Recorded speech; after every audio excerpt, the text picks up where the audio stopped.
Welcome ਬੇਟਾ to my channel So Easy Math. My dear students, ਅੱਜ ਆਪਾਂ class 10th ਦਾ ਬੋਰਡ ਵੱਲੋਂ ਭੇਜਿਆ ਗਿਆ ਸੈਂਪਲ ਪੇਪਰ ਫਾਈਨਲ ਸੋਲਵ ਕਰਾਂਗੇ। ਵੀਡੀਓ ਅੱਛੀ ਲੱਗੀ ਲਾਈਕ ਜ਼ਰੂਰ ਕਰ ਦੇਣਾ। ਬੇਟਾ ਜੀ ਦੇਖੋ, ਜਿਹੜਾ ਪਾਰਟ 1 ਊੜਾ ਹੈ ਤੁਹਾਡੇ ਕੋਲ ਪਾਰਟ A, ਉਹ 'ਚ ਪਹਿਲੇ 16 ਕੁਐਸਚਨਸ ਨੇ, 1 ਨੰਬਰ ਵਾਲੇ ਹੋਣਗੇ MCQ ਟਾਈਪ। ਠੀਕ ਹੈ। ਪ੍ਰਸ਼ਨ 2 ਦੇ ਵਿੱਚ 7 ਪ੍ਰਸ਼ਨ ਹੋਣਗੇ ਟਰੂ ਫਿਲਅਪਸ ਖਾਲੀ ਥਾਵਾਂ। 3 ਦੇ ਵਿੱਚ 7 ਪ੍ਰਸ਼ਨ ਹੋਣਗੇ ਟਰੂ ਫਾਲਸ 1 ਨੰਬਰ ਵਾਲੇ। ਟੋਟਲ 30 ਨੰਬਰ ਦਾ ਕੰਮ ਹੋਊ ਤੁਹਾਡਾ। ਠੀਕ ਹੈ। 4 ਤੋਂ 7 ਤੱਕ 2 ਨੰਬਰਸ ਵਾਲੇ ਹੋਣਗੇ, 8 ਤੋਂ 13 ਤੱਕ 4 ਨੰਬਰ ਵਾਲੇ, 14 ਤੋਂ 16 ਤੱਕ 6 ਨੰਬਰ ਵਾਲੇ। ਠੀਕ ਹੈ ਜੀ। ਅੱਗੇ ਕਿ ਬੇਟਾ ਆਪਣੇ ਕੋਲ ਦਿੱਤੇ ਗਏ ਗੁਣਨਖੰਡ ਰੁੱਖ ਵਿੱਚ ਅਗਿਆਤ ਸੰਖਿਆ ਕੀ ਹੋਵੇਗੀ। ਗੁਣਨਖੰਡ ਰੁੱਖ ਮੀਨਸ ਬੇਟਾ ਫੈਕਟਰ ਟਰੀ ਵਿੱਚ ਅਨਨੋਨ ਨੰਬਰ ਆਪਾਂ ਨੇ ਫਾइंड आउट करना है। देखो 3 × 3 9, ਤਾਂ 9 × 3 ਕਿੰਨਾ ਬਣਿਆ ਸੀ 27, ਤੇ ਇੱਥੇ ਕਿੰਨਾ ਆਊਗਾ 9। ਨੈਕਸਟ ਹੈ ਬੇਟਾ ਆਪਣੇ ਕੋਲ ਆਪਾਂ ਨੂੰ 2 ਘਾਤੀ ਬਹੁਪਦ ਗਿਵਨ ਆ ਮੀਨਸ ਪੋਲੀਨੋਮੀਅਲ। ठीक है। क्वाड्रेटिक पॉलीनोमियल अपन गिवन आ 2 घाती आ क्वाड्रेटिक पॉलीनोमियल आ, तो C/A किस चीज़ को रिप्रेजेंट करता है। C/A की होंदा है बेटा सिफरां दा गुणनफल, प्रोडक्ट ऑफ जीरोस। इस बेटा सिफरां दी गिनती दसनी आपां ने किन्नी आ, नंबर ऑफ जीरोस 1 2 3। ग्राफ जिन्नी बारी एक्सिस नूं कटेगा, क्योंकि पी एक्स या सिफर दसने ने अपने, तो आंसर कितना आऊगा 3। इन्हें बेटा सॉल्व करना। इक्वेशंस गिवन ने देखो, एक है अपने को x - y = 4, x + y = 14। Simple बेटा इन्हू ऐड कर दो, cancel out, x + x 2x, 4 + 14 कितना बन गया 18। ठीक है। तो x की वैल्यू कितनी आ जाएगी 18/2 9। तो x का मुल कितना आ गया अपने को 9। इनू चे बेटा 1 च पुट कर दो, 6 2 च पुट कर दो। ठीक है। मैंने सैकंड इक्वेशन च पुट कर दी है। 9 + y = 14, तो y कितना आ जाएगा 14 - 9 कितना बन गया अपने को 5। ठीक है। x का मुल कितना आ गया 9, y का मुल कितना आ गया 5, ऑप्शन ए। ਇਹ ਦੱਸਣਾ ਕਿਹੜੀ 2 ਘਾਤੀ ਸਮੀਕਰਨ ਨਹੀਂ ਹੈਗੀ। ਦੱਸਣਾ ਬੇਟਾ ਚ ਕੁਆਡਰੇਟਿਕ ਇਕੁਏਸ਼ਨ ਕਿਹੜੀ ਨਹੀਂ ਹੈਗੀ। ਜਿਹਦੀ ਬੇਟਾ ਹਾਈਐਸਟ ਡਿਗਰੀ 2 ਹੋਊਗੀ ਉਹ ਕੁਆਡਰੇਟਿਕ ਇਕੁਏਸ਼ਨ ਹੋਊਗੀ। ਠੀਕ ਹੈ। 2 ਘਾਤੀ ਸਮੀਕਰਨ ਹੋਊਗੀ। ਚਲੋ ਪਹਿਲੀ ਸਮੀਕਰਨ ਨੂੰ ਸੋਲਵ ਕਰਦੇ ਹਾਂ। ਬੇਟਾ x ਨੂੰ ਇਹਦੇ ਨਾਲ ਮਲਟੀਪਲਾਈ ਕਰ ਦਾਂਗੇ ਤੇ 4 ਨਾਲ, ਇਹ ਬਣ ਜਾਊਗਾ x² - 3 = 4x। ਇਹ 'ਚ ਦੇਖੋ ਹਾਇਰ ਪਾਵਰ ਕਿੰਨੀ ਆਪਣੇ ਕੋਲ 2, ਇਹ 'ਚ ਮਲਟੀਪਲਾਈ ਕਰੋ, ਇਹ ਸ਼ਾਰਟਕਟ ਤਰੀਕਾ ਆ। ਇਹ ਬਣ ਜਾਊਗਾ 3x² - 5 = x ਦਾ ਕਿਊਬ। ਇਹ ਬੇਟਾ ਕਿਊਬਿਕ ਬਣ ਗਈ, ਇਹ 2 ਘਾਤੀ ਨਹੀਂ ਹੈਗੀ। ਅੱਗੇ ਦੇਖੋ ਇਹਨੂੰ ਮਲਟੀਪਲਾਈ ਕਰੋਗੇ, ਇਹ ਬਣ ਜਾਊਗਾ x² + 1 = 4x। ਇਹ 'ਚ ਹਾਇਰ ਪਾਵਰ 2 ਆ, ਇਹ ਵੀ 2 ਘਾਤੀ ਹੈ ਬੇਟਾ। ਇਹ 'ਚ ਦੇਖੋ ਜਦੋਂ x² ਇੱਕ ਪਾਸੇ ਇਕੱਠੇ ਕਰੋਗੇ, x² - 3 - 4x² -4 ਲੈਫਟ ਸਾਈਡ ਜਾ ਕੇ प्लस ਦੇ 4x = 0। -4x² ਤੇ +1x² ਕਿੰਨਾ ਬਣ ਗਿਆ -3x² -3 + 4x। ਇਹ 'ਚ ਵੀ ਦੇਖੋ ਹਾਇਰ ਪਾਵਰ ਕਿੰਨੀ ਆ 2x ਦੀ। ਮੀਨਸ ਬਾਕੀ ਸਾਰੇ 2 ਘਾਤੀ ਸਮੀਕਰਨ ਹੈਗੀਆਂ ਨੇ, ਕਿਹੜੀ ਨਹੀਂ ਹੈਗੀ ऑप्शन बी। ठीक है जी। ਅੱਗੇ ਦੱਸਣਾ ਕਿਸੇ ਅੰਕਗਣਿਤ ਲੜੀ ਦੇ 90ਵੇਂ ਪਦਾਂ ਜੋੜਫਲ ਜੇ SN ਹੋਵੇ ਤਾਂ nਵਾਂ ਪਦ ਕੀ ਹੋਵੇਗਾ। nth ਟਰਮ ਫਾइंड आउट ਕਰਨੀ ਬੇਟਾ। ਸਮ ਆਫ n ਟਰਮਸ ਕਿੰਨਾ ਆਪਣੇ ਕੋਲ SN। ਦੇ ਬੇਟੇ ਇੱਕ ਰੂਲ ਆਪਣੇ ਕੋਲ, ਜਿਹੜੀ ਫਸਟ ਟਰਮ ਹੁੰਦੀ ਆ ਆਪਣੇ ਕੋਲ A1 ਉਹ ਸਮ ਦੇ ਬਰਾਬਰ ਹੀ ਹੁੰਦੀ ਆ। ਫਸਟ ਟਰਮ ਦੇ ਬਰਾਬਰ ਮੀਨਸ ਜਿਹੜੀ ਸੈਕਿੰਡ ਟਰਮ ਆ ਉਹ 2 ਟਰਮਾਂ ਦੇ ਵਿੱਚੋਂ ਫਸਟ ਟਰਮ ਦਾ ਜੋੜਫਲ ਘਟਾ ਕੇ ਨਿਕਲੂਗੀ। A3 ਆ ਜਿਹੜਾ ਉਹ S3 - S2 ਹੋਏਗਾ। ਇਹਦੀ ਜੇ ਆਪਾਂ ਨੇ 100 ਆਉਣ nth ਟਰਮ ਕੱਢਣੀ ਆ AN, ਉਹ ਕੀ ਬਣੂ ਆਪਣੇ ਕੋਲ SN - ਇੱਥੇ ਇੱਕ ਲੈਸ ਆਊਗਾ SN - 1। ਤਾਂ ਕਿਹੜਾ ਆਨਸਰ ਆਊਗਾ ਬੇਟਾ ऑप्शन बी। ਨੈਕਸਟ ਹੈਗਾ ਬੇਟਾ ਦੱਸਣਾ ਕਿਹੜੀ ਆਕ੍ਰਿਤੀ ਵਿੱਚ ਸਪਰਸ਼ ਰੇਖਾ ਦਰਸਾਉਂਦੀ ਹੈ। ਸਪਰਸ਼ ਰੇਖਾ means tangent line. Tangent line ਕਿਹੜੀ ਹੁੰਦੀ ਆ, ਜਿਹੜੀ ਸਰਕਲ ਨੂੰ ਇੱਕ ਬਿੰਦੂ ਤੇ ਟੱਚ ਕਰਦੀ ਹੈ, ਮੀਨਸ ਆਪਸ਼ਨ ਡੀ। ਅੱਗੇ ਬੇਟਾ ਦੋ ਡਾਇਗਰਾਮਸ ਬਣੀਆਂ ਹੋਈਆਂ ਨੇ, ਟ੍ਰਾਇੰਗਲਸ ਗਿਵਨ ਨੇ, ਦੱਸਣਾ ਵੀ ਕਿਹੜੀ ਆਪਸ਼ਨ ਟਰੂ ਹੈ ਇਹਦੇ ਵਿੱਚੋਂ। ਪਹਿਲਾਂ ਬੇਟਾ ਸਿਮਿਲੈਰਿਟੀ ਚੈੱਕ ਕਰ ਲਓ।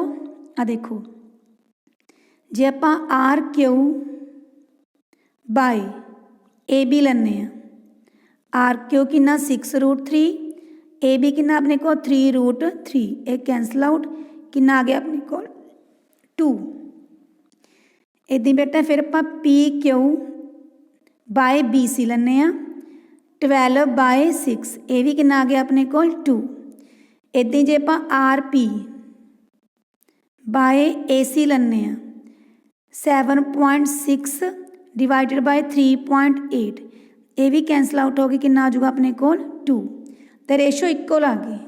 ठीक है, हुण आपां किद्दां लत्तियां सीगियां, पहला मैंने आर क्यू लई, फिर मैंने क्यू पी लिया, फिर मैंने आर पी आर लिया, इधर मैंने ए बी लई, फिर बी सी, फिर सी ए, तो मेरे ट्रायंगल्स बन गए बेटा आर क्यू पी।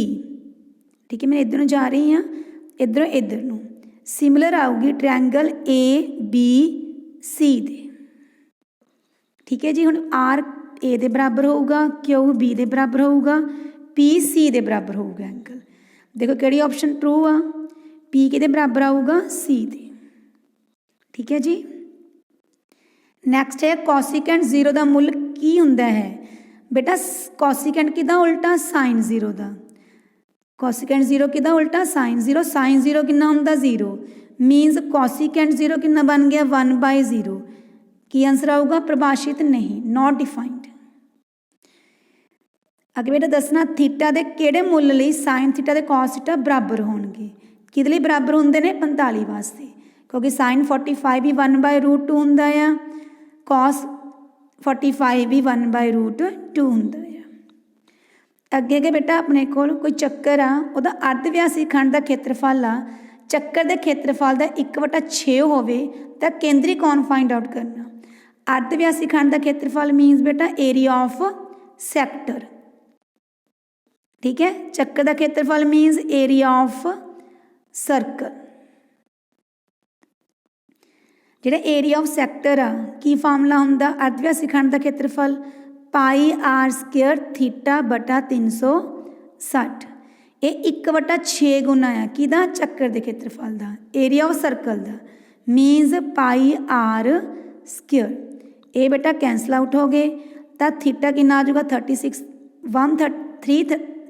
360 बेटा राइट साइड चला जाएगा ऊपर, 360/6, कितना एंगल आ गया 60 डिग्री। तो किहड़ी ऑप्शन आऊगी बेटा बी। नैक्सट है बेटा जे 7 सेंटीमीटर भुजा वाले घन विचों सब तो वड्डी उचाई वाला एक शंकु कढ़िया जाए तो उस शंकु की उचाई की होगी। बेटा क्यूब गिवन आ, घन गिवन आ, जिहदी अपने कोल उचाई कितनी आ, मतलब सारी साइड्स कितने ने अपने को 7 सेंटीमीटर। ठीक है, तो बेटा ये एक कोण कट लिया, चलो अपने शंकु कट लिया, कोण कट लिया, इदा वध तो वध उचाई वाला। हुण देखो आ सीधी उचाई है, तो वध तो वध कितनी होएगी, ये 7 सेंटीमीटर ही हो सकती है, क्योंकि क्यूब आ वो साइड कितनी अपने को 7। ठीक है, तो आंसर कितना होगा बेटा सी ऑप्शन। नैक्सट हैगा समान अर्धव्यास ते समान उचाई वाले बेलन ते शंकु का आयतन कढ़ना।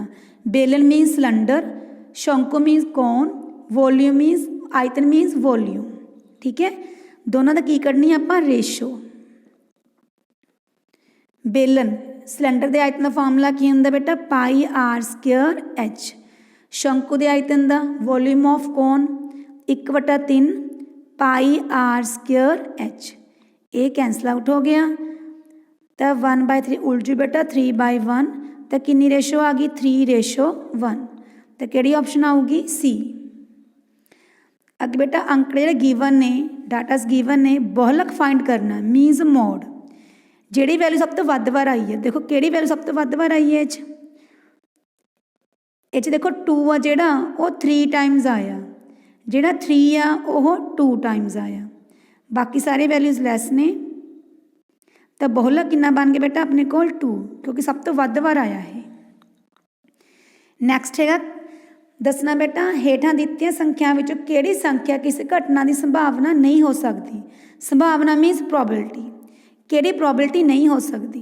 बेटा अपन पता प्रोबेबिलिटी हमेशा less and equal to 1 greater and equal to 0 होंदी है, नैगेटिव नहीं हो सकती, 1 तो ग्रेटर नहीं हो सकती। तो किहड़ा आंसर आऊगा अपने कोल 3/2, क्योंकि डिवाइड करोगे तो 1.5 आ जाऊगा, ये जी एक तो ज़्यादा होगी।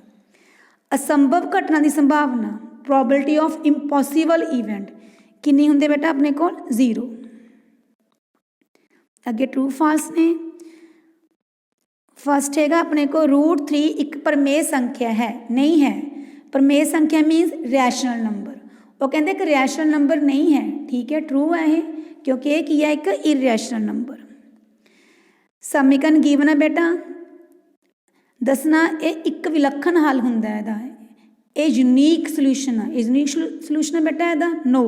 यूनीक सल्यूशन दे विच की फार्मूला होंदा A1/A2 is not equal to B1/B2। तो इहदा की हल होना चाहिए सी, कोई हल नहीं होंदा, तो की आऊगा फॉल्स। अगे बेटा मूल बराबर ने, रूट्स की ने इक्वल ने, तो ये फार्मूला होंदा D greater and equal to 0 नो। जो रूट्स इक्वल होंदे ने तो की फार्मूला होंदा D इज़ इक्वल टू 0। ਚੱਕਰ ਦੇ ਅੰਦਰੂਨੀ ਬਿੰਦੂ ਤੋਂ ਚੱਕਰ ਨੂੰ ਦੋ ਸਪਰਸ਼ ਰੇਖਾਵਾਂ ਖਿੱਚੀਆਂ ਜਾ ਸਕਦੀਆਂ ਹਨ। ਬੇਟਾ ਜਿਵੇਂ ਕੋਈ ਸਰਕਲ ਆ, ਸਪਰਸ਼ ਰੇਖਾਵਾਂ ਟੈਂਜੈਂਟ ਲਾਈਨਸ ਕੀ ਹੁੰਦੀਆਂ ਨੇ, ਜਿਹੜੇ ਸਰਕਲ ਨੂੰ ਇੱਕ ਬਿੰਦੂ ਤੇ ਬਾਹਰ ਟੱਚ ਕਰਦੀਆਂ ਨੇ। ਜਿਹੜਾ ਸਰਕਲ ਦੇ ਅੰਦਰ ਬਿੰਦੂ ਆ, ਤੁਸੀਂ ਕੋਈ ਲਾਈਨਸ ਖਿੱਚੋਗੇ ਉਹ ਤਾਂ ਸਪਰਸ਼ ਰੇਖਾਵਾਂ ਹੀ ਨਹੀਂ ਹੋਣੀਆਂ, ਠੀਕ ਹੈ। ਮੀਨਸ ਆਪਾਂ ਖਿੱਚ ਹੀ ਨਹੀਂ ਸਕਦੇ ਅੰਦਰਲੇ ਬਿੰਦੂ ਤੋਂ, ਤਾਂ ਕੀ ਆਊਗਾ ਬੇਟਾ ਫਾਲਸ। अगे कहता बिंदु की मूल बिंदु तो दूरी कढ़नी है आपने, ठीक है। डिस्टेंस कढ़नी है बेटा यदि ओरिजन तो, एक P पॉइंट अपने को 3 4, ओरिजन O हो गया 0 0। तो डिस्टेंस फार्मूला लगा लाँगे, ये की है x1 y1 मान लाँगे, इनू x2 y2। तो डिस्टेंस का फार्मूला की होंगे अपने को x2 माइनस x1 का square plus y2 minus y1 का स्क्वायर, 0 माइनस 3 का स्क्वायर प्लस 0 माइनस 4 का स्क्वायर। 0 माइनस 3 का स्क्वायर कितना होंगे बेटा 9, 0 माइनस 4 4, 4 का स्क्वायर 16, 16 प्लस 9 कितना बन गया 25, 25 का स्क्वायर रूट 5। तो डिस्टेंस कितनी आऊ बेटा अपने को 5। ये मतलब की आ गया है ट्रू। कौन ए दे किसी मूल्य साइन ए 3/5 हो सकता है, ठीक है बेटा। साइन 0 0 कितना होंदा 0, तो साइन 90 कितना होंदा अपने को 1। मीन साइन 0 तो लैके 1 के बीच लाई कर रहे हैं, ठीक है। एक 3/5 0 पॉइंट समथिंग ही आएगा, मीनस हो सकता है ट्रू आ। अगे है बेटा 3 बहुलक इज इक्वल टू मध्यिका प्लस 2 मध्यमान, ट्रू आ कि फाल्स आ। बहुलक मीनस की होंगे बेटा मोड, मध्यिका मीनस मीडियन, मध्यमान मीनस मीन। एक ही है बेटा फाल्स, क्योंकि रिलेशन अपने कोल की होंगी है, जे लिखना आवे मोड होंदा बेटा अपने कोल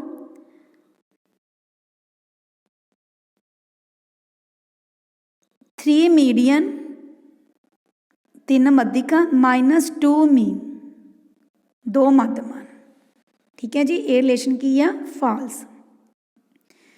अगे है बेटा खालता भरनिया ने, पॉइंट गिवन आ, दसना समीकरण का हल हैगा या इक्वेशन है, जी गिवन इक्वेशन आ वह हल आ सल्यूशन आ, के दी वैल्यू फाइंड आउट करनी है बेटा। जिथे एक्स हो 6 भर दो, जिथे वाई हो के भर दो।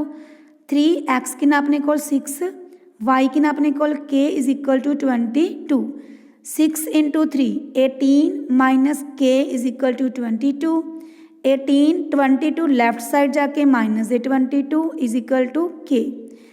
18 माइनस 22 कितना बन गया अपने को 4 माइनस दे 4, क्योंकि माइनस दे ग्रेटर ने, तो आंसर कितना होगा माइनस दे 4। अगे गए बेटा अपने को द अगला पद पता करना नैक्सट टर्म की है, अंकगणित लड़ी मीनस AP। 2 7 12 किन्ने किन्ने दा डिफरेंस देखो 5 दा अगे भी 5 दा होएगा किन्ना आ गया अपने कोल 17 ठीक है जी।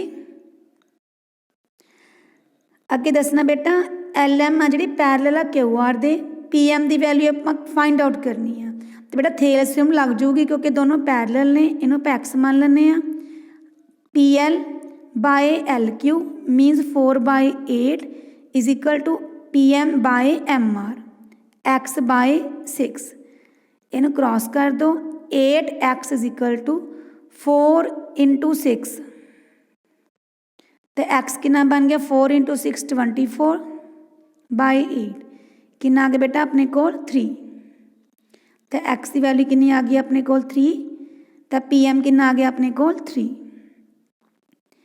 एक रेखाखंड है बेटा लाइन सैगमेंट आ आर एस ਉਹਦਾ मध्य बिंदु मीनस मिड पॉइंट कितना अपने कोल एम आर एम ते एस एम का अनुपात कितना होगा दोनों इक्वल होंगे बेटा ये भी 1 ये भी 1 रेशो कितनी होएगी 1:1 क्योंकि दोनों इक्वल ने जो रेशो कटोगे R M by M S दोनों इक्वल ने कैंसल आउट हो जाएंगे तो रेशो कितनी आऊगी 1:1।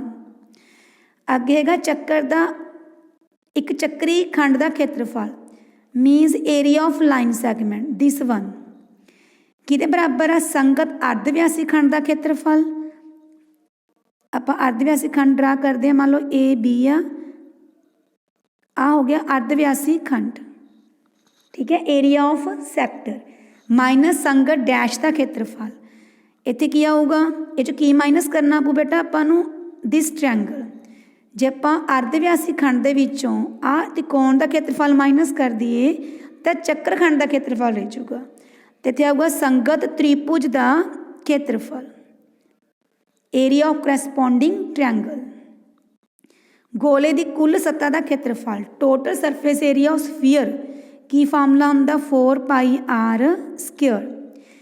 जेकर किसी मैच में एक खिडारी के जितने की संभावना इन्नी आ ठीक है probability of winning in match तो दूसरे विरोधी खिडारी के हारन की संभावना कितनी होगी probability of losing the match कढ़नी आपने टोटल प्रोबेबिलिटी कितनी होंगी बेटा 1 दे विचों 0.62 तुसी माइनस कर दो कितना जो अपने कोल